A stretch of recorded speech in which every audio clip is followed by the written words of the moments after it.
പുതിയ GST പരിഷ്കരണം രാജ്യത്തെ എല്ലാവർക്കും ഒരുപോലെ ഗുണം ചെയ്യുന്നതാണ്. കാരണം മരുന്നുകളുടെ വില കുറയും. നിലവിൽ 12% നികുതി ഏർപ്പെടുത്തിയിരുന്ന മരുന്നുകൾക്ക് വില കുറവുണ്ടാകും. എന്തൊക്കെയാണ് മാറ്റങ്ങൾ എന്ന് നമുക്ക് പരിശോധിക്കാം.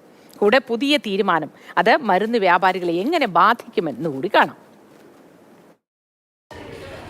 നിലവിൽ വിപണിയിലുള്ള 12% GST ഉള്ള മരുന്നുകൾ ഇന്നു മുതൽ കുറഞ്ഞ നിരക്കിൽ ലഭിക്കും. പ്രിന്റ് ചെയ്ത വിലയിലും 7% കുറച്ചായിരിക്കണം ഇവ ഇന്നു മുതൽ നൽകേണ്ടത്. 34 മരുന്നുകൾക്ക് ഇന്നു മുതൽ GST ഉണ്ടാകുകയില്ല.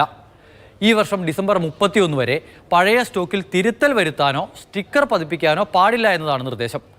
ക്യാൻസർ, ഹീമോഫീലിയ, ന്യൂറോ, ജീവിതശൈലി രോഗങ്ങൾ എന്നിവയ്ക്കുള്ള മരുന്നിൻ്റെ വിലയും കുറയുന്നുണ്ട്. 12% നിന്നും 5%ആയാണ് ഇവയുടെ വില കുറയുന്നത്. Cancer, haemophilia, spinal muscular atrophy, ഗുരുതര ശ്വാസകോശ രോഗങ്ങൾ എന്നിവയ്ക്കുള്ള മരുന്നിൻ്റെ GST പൂർണ്ണമായും ഇല്ലാതായിട്ടുണ്ട്. കരളിലെ ക്യാൻസറിനുള്ള അലക്ടിനിബ് ഗുളികയ്ക്ക് ഒരാഴ്ചത്തേക്ക് 1,20,000 രൂപയായിരുന്നത് 1,06,000 രൂപയായി കുറയും. 14,000 രൂപയിലധികം കുറവ്. ഹീമോഫീലിയ രോഗികൾക്കുള്ള എമിസിസുമാബ് ഇഞ്ചക്ഷൻ മരുന്നിന് 2,94,000 രൂപയായിരുന്നത് 35,000 രൂപ കുറഞ്ഞ് 2,59,000 രൂപയാകും.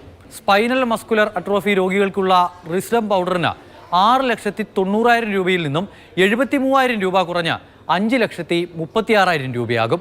ഇൻസുലിൻ മരുന്നുകൾക്ക് GST നിലവിലുള്ള 5% തന്നെ തുടരാനാണ് തീരുമാനം. മാറ്റം സംബന്ധിച്ച കാര്യത്തിൽ മെഡിക്കൽ സ്റ്റോർ ഉടമകൾക്ക് പറയാനുള്ളത് കൂടി കേൾക്കാം. ഇത് ഹാർട്ടിന് ഉപയോഗിക്കുന്ന ഗുളിയാണ്, ബ്ലഡ് ക്ലോട്ടിങ്ങിന് ഉപയോഗിക്കുന്നത്. ഇതിൻ്റെ നിലവിൽ ഇതിൻ്റെ വില എന്ന് പറയുന്നത് 65 രൂപ 30 പൈസയാണ്. 12% ടാക്സ് ഉൾപ്പെടെ. നമ്മൾ ഇന്ന് വരെ കൊടുക്കുന്നതെന്ന് വെച്ചാൽ MRP 10% കുറച്ചാണ്. ഈ ടാക്സിൻ്റെ 7% വരുന്നത് കുറച്ച് MRP വീണ്ടും കൊടുക്കണമെന്നാണ് പറയുന്നത്.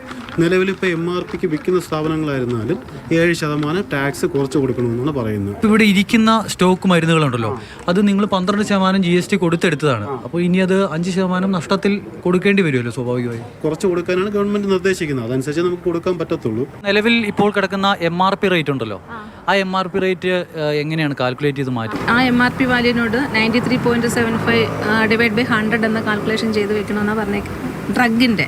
പിന്നെ ന്യൂട്രീഷണൽ പ്രോഡക്റ്റ് ഒക്കെ MRPയോട് 88.93 ഡിവൈഡ് ബൈ 100 ആ കാൽക്കുലേഷനിൽ കൊടുക്കണമെന്നാണ് പറഞ്ഞേക്കുന്നത്. വില കുറയുന്നവരും നമുക്കൊരാശ്വാസമാണ്. നമുക്ക് പല രോഗങ്ങളും ഉള്ളവരാണ്. നമ്മൾ ഹാർട്ടിൻ്റെ ആയിരുന്നാലും തൈറോയ്ഡ്, ഷുഗർ, BP എല്ലാം ഉണ്ട് നമുക്ക്.